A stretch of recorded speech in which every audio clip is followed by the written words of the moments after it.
Most men retreat in old age. They surrender to biological decline as if it were spiritual decay. This is catastrophic. Your mind becomes what you repeatedly tell it. And at 65, 70 or beyond, that internal dialogue determines whether you crumble or flourish. Society expects your irrelevance. Your brain expects your surrender. But what if 5 precise statements each morning could rewire your neural pathways? Not feel-good nonsense. Psychological architecture. These 5 lines can transform how you face each day. The choice is stark: program your mind deliberately, or let age write the script for you.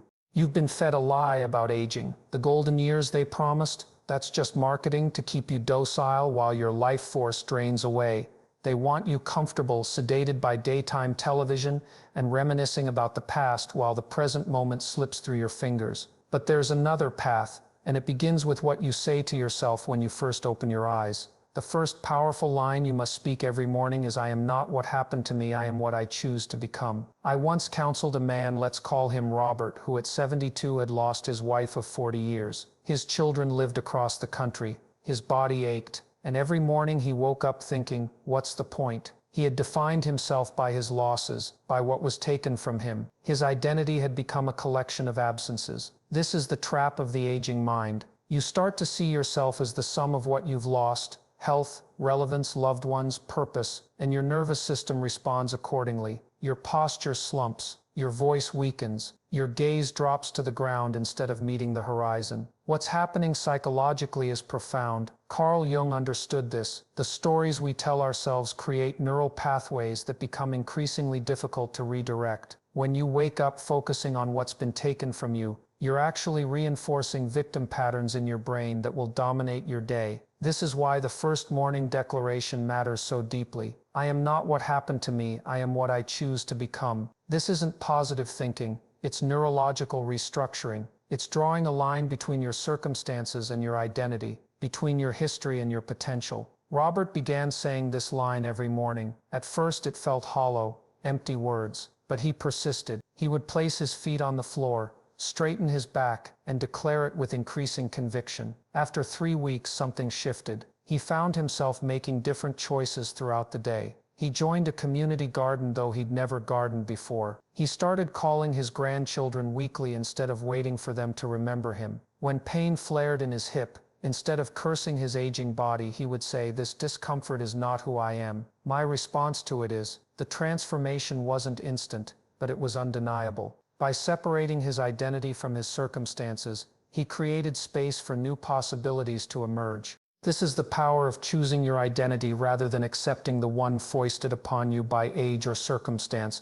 It's what Frankl discovered in the concentration camps, that between stimulus and response, there is a space. In that space lies our freedom to choose, and in that choice lies our identity and growth. When you declare, "I am not what happened to me, I am what I choose to become," you're asserting sovereignty over your own narrative. You're refusing to be reduced to your losses, your ailments, or society's diminished expectations of you. This isn't denial. Your knees still ache. Your friends are still passing away. Time is still finite. But you are declaring that while these realities exist, they do not define the totality of your being or dictate your next chapter. I was sitting with a 68-year-old former executive, we'll call him James. Brilliant man, built companies, raised children. But in retirement, he had developed a peculiar habit. He would spend hours scrolling through news feeds, becoming increasingly agitated about political situations he could not control. By noon, he was exhausted, angry, and had accomplished nothing meaningful. His blood pressure would rise, his mood would darken, and the day would slip away. This is the modern trap for the aging man, what I call the spectator's demise. You stop being a participant in your own life and become a spectator of others. Technology has made this particularly insidious. The smartphone becomes a portal that pulls your consciousness away from your immediate life and scatters it across 1,000 distant concerns that you cannot influence. There's something deeper happening here psychologically. As your physical capabilities change, as your professional identity recedes, there's a tendency to retreat into passive consumption. It feels safer. No risk of failure. No confrontation with limitation. But this is precisely what accelerates aging, not at a cellular level, but at the level of the spirit. When you declare, "I will engage with what matters today," not what distracts me. You're making a fundamental choice about where to direct your life energy. This isn't about productivity in the capitalist sense. It's about agency, about refusing to let your consciousness be colonized by the trivial, the distant, or the merely entertaining. James began using this line every morning. He would place his hand on his heart and speak it aloud. I will engage with what matters today, not what distracts me. Then he would ask himself, what actually matters to me, not to the algorithm, not to the news cycle, to me. The change was gradual but profound. He started limiting news consumption to 30 minutes, once a day. He began volunteering at a literacy program, teaching young men to read, men who reminded him of himself as a struggling student decades ago. He picked up his woodworking again, creating pieces for his grandchildren. His blood pressure stabilized, his sleep improved, but most importantly, he stopped feeling like a passenger in his own existence. He became a driver again. This is the existential choice that faces every man as he ages. Will you engage or will you merely observe? Will you create or will you consume? The biology of aging will continue its course regardless, but the quality of your consciousness that remains entirely within your sphere of influence. The modern world conspires against this truth. It profits from your distraction. It monetizes your attention. The algorithms don't care if you're spending your precious remaining hours on trivialities, but you should care deeply. When you speak this second line, I will engage with what matters today, not what distracts me, you're declaring war on passivity. You're refusing the comfortable anesthesia of endless scrolling, mindless television, or pointless rumination. You're choosing to be a participant in your own life story rather than a consumer of others. This choice becomes increasingly important as you age. Time feels more precious because it objectively is. The wisdom you've accumulated needs expression, not just reflection. Your capacity to discern what truly matters has been hard-won through decades of experience. Don't waste it on what any 20-year-old with a smartphone can do. I remember speaking with a man, let's call him Thomas, who at 76 had developed a peculiar relationship with his body. Each morning began with an inventory of complaints: the stiffness in his lower back, the tightness in his knees, the slight tremor in his right hand. This ritual of grievance would set the tone for his entire day, a day spent avoiding movement, resenting limitations, and remembering with bitterness what he could once do with ease. This adversarial relationship with the aging body is perhaps the most destructive pattern I see in older men. You begin to view your physical vessel as a betrayer, a failed machine that has let you down, and in doing so you create a division within yourself that leads to neglect at precisely the time when attention is most needed. There's a profound paradox here that few men confront. The moment you declare war on your aging body is the moment you accelerate its decline. The body responds to how you perceive it. When you view it as an enemy, you activate stress responses that literally accelerate cellular aging. Cortisol rises, inflammation increases, movement decreases. It becomes a self-fulfilling prophecy. When you say, my body is my ally, not my enemy, you're initiating a radical shift in this relationship. You're moving from opposition to cooperation, from resentment to gratitude, from fighting against limitations to working within them. Thomas reluctantly began this practice. Each morning, before even rising from bed, he would place a hand on his chest and say, my body is my ally, not my enemy. At first it felt like a lie. How could this aching, limited form be an ally? But he persisted. Gradually, he began approaching his body differently. Instead of avoiding movement because it wasn't what it used to be, he began exploring what was still possible. He found that gentle stretching in the morning reduced his stiffness, that regular walks, while slower than in his youth, still brought him pleasure and increased his mobility. That properly nourishing himself, something he had neglected out of a strange punishment of his failing body, actually improved his energy and mental clarity. Most significantly, Thomas stopped comparing his current physical state to his past. He began meeting his body where it was today, with curiosity rather than judgment. The tremor in his hand became something to observe rather than resent. The limitations became parameters to work within rather than barriers to rage against. This shift is fundamentally spiritual as much as physical. It's about acceptance, not in the sense of surrender, but in the sense of truth. Your body at 70 is not your body at 30, and it's not supposed to be. Fighting this reality is like fighting gravity, a waste of precious energy that could be directed toward adaptation and growth within new constraints. When you declare, "My body is my ally, not my enemy," you're practicing a form of integration that becomes increasingly critical as you age. You're refusing the Cartesian split between mind and body that has plagued Western thinking. You're acknowledging that you don't have a body, you are your body, among other things, and how you relate to it profoundly affects your experience of these later years. Think of it this way: your body has carried you through decades of existence. It has endured injuries, illnesses, stress, and trauma. It has given you pleasure, enabled work, allowed you to embrace those you love. And even now, with its limitations, it continues to function in remarkably complex ways to keep you alive and conscious. This is not an enemy. This is the most faithful companion you have ever had. I once worked with a retired engineer, we'll call him David, who had spent 45 years designing bridge structures. His knowledge was extraordinary. He understood stress vectors, material properties, and environmental factors in ways that younger engineers, despite their advanced software, simply didn't grasp. Yet in retirement, he had become increasingly silent. His knowledge, accumulated through decades of problem-solving and practical experience, was locked away, benefiting no one. This is one of the great tragedies of our culture. We have marginalized the wisdom of older men. We've created a society that equates knowledge with novelty, that values the latest algorithm over time-tested understanding, and many men have internalized this message, believing that what they know has become obsolete, irrelevant in a rapidly changing world. Nothing could be further from the truth. The fundamental patterns of human nature, of material reality, of social structures, these change far less than the superficial markers of technology and fashion. The wisdom you've accumulated about how humans behave under pressure, how systems fail, how to persevere through difficulty, this knowledge is eternal. When you declare, "What I know is valuable and I will share it today," you're rejecting the cultural narrative that your relevance has an expiration date. You're acknowledging that you possess intellectual and experiential capital that has genuine worth, not just to you, but to a world that desperately needs perspective and depth. David began his mornings with this declaration. Standing before the mirror, he would look himself in the eye and say, "What I know is valuable and I will share it today." At first it felt presumptuous. Who was he to assert the value of his knowledge? But he committed to the practice. He started small, answering questions in online forums about structural engineering.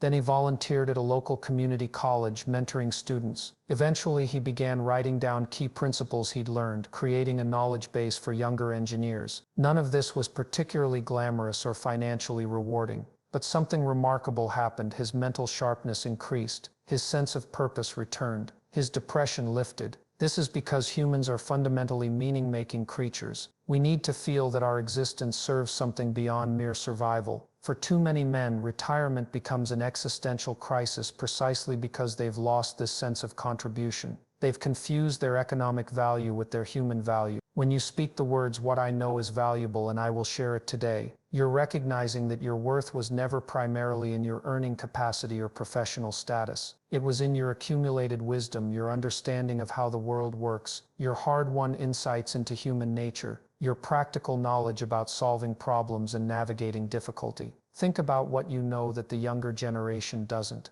They may be more technologically adept, but they lack context. They lack historical perspective. They haven't seen how cycles repeat, how human nature remains constant beneath the changing surface of technology and social trends. This knowledge is precious precisely because it can't be rushed or synthesized. It must be lived. Your knowledge becomes most valuable at exactly the point when society might tell you that you're obsolete. The wisdom of age, the ability to see patterns, to distinguish between the essential and the trivial, to understand the consequences of actions over long-time horizons, this is exactly what our short-term novelty-obsessed culture most desperately needs. When you commit to sharing what you know each day, you're not just benefiting others, though that alone would be sufficient reason. You're also maintaining your cognitive function. The brain that teaches remains plastic. The mind that articulates its knowledge stays sharp. The wisdom that finds expression continues to develop and refine itself. I remember counseling a man, let's call him Michael,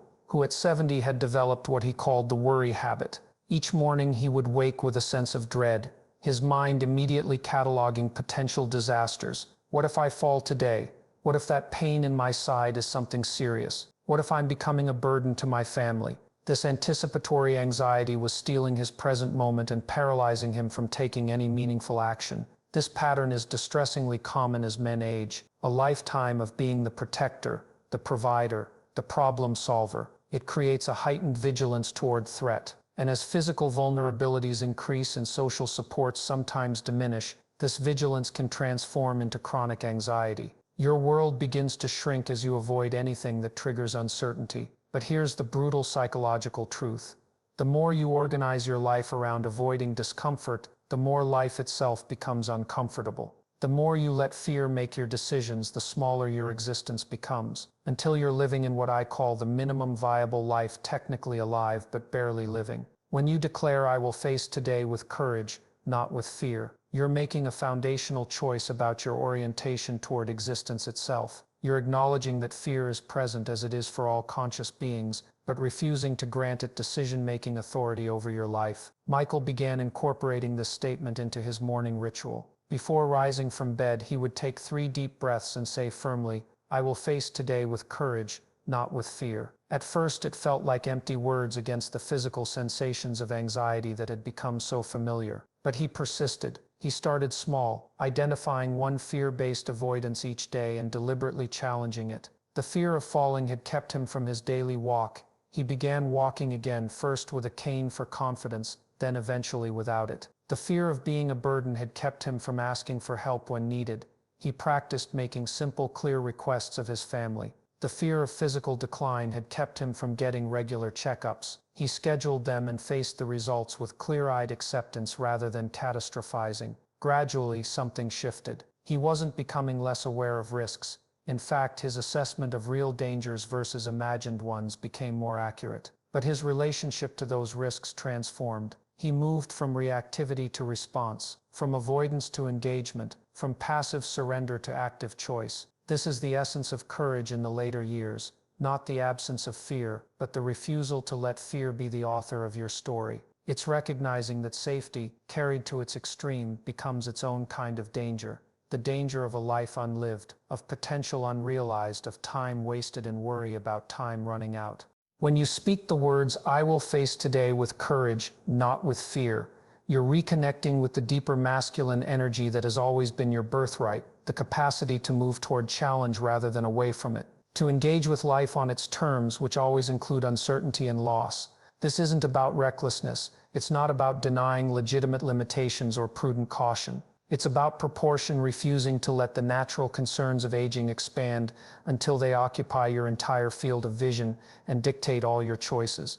Think of the men you've admired most throughout your life. Were they defined by what they avoided or by what they embraced? Did they organize their existence around comfort or around meaning? The answers are self-evident. Yet somewhere along the way, many men forget these fundamental truths as they age. Courage in your 70s and beyond looks different than courage in your 20s. It's not necessarily about physical risk or grand adventures, though those remain options for some. It's about emotional courage, the willingness to remain open rather than closed, to try new things despite the risk of looking foolish, to love fully knowing loss is inevitable, to speak truth when silence would be easier, to face each day as a blank page rather than a foregone conclusion. When you commit to facing each day with courage rather than fear, you're making a profound existential choice that will determine the quality of your remaining years far more than any external circumstance. These 5 declarations aren't mere words. They're psychological architecture for your remaining years. Each morning you have a choice to surrender to the narrative of decline or to author your own experience of aging. The difference is literally life and death. Not just biological life, but life with depth, meaning, and purpose. Most men die spiritually long before their physical expiration. They choose comfort over courage, distraction over engagement, resignation over responsibility. And in doing so, they ensure that their final chapter becomes a whimper rather than a culmination. Tomorrow morning, when you open your eyes, remember the words you speak to yourself are either building a cathedral or digging a grave. Choose wisely. The world needs what only experienced men can provide: wisdom tempered by time, courage tested by loss, and vision unclouded by the trivial concerns of youth. Will you answer that call?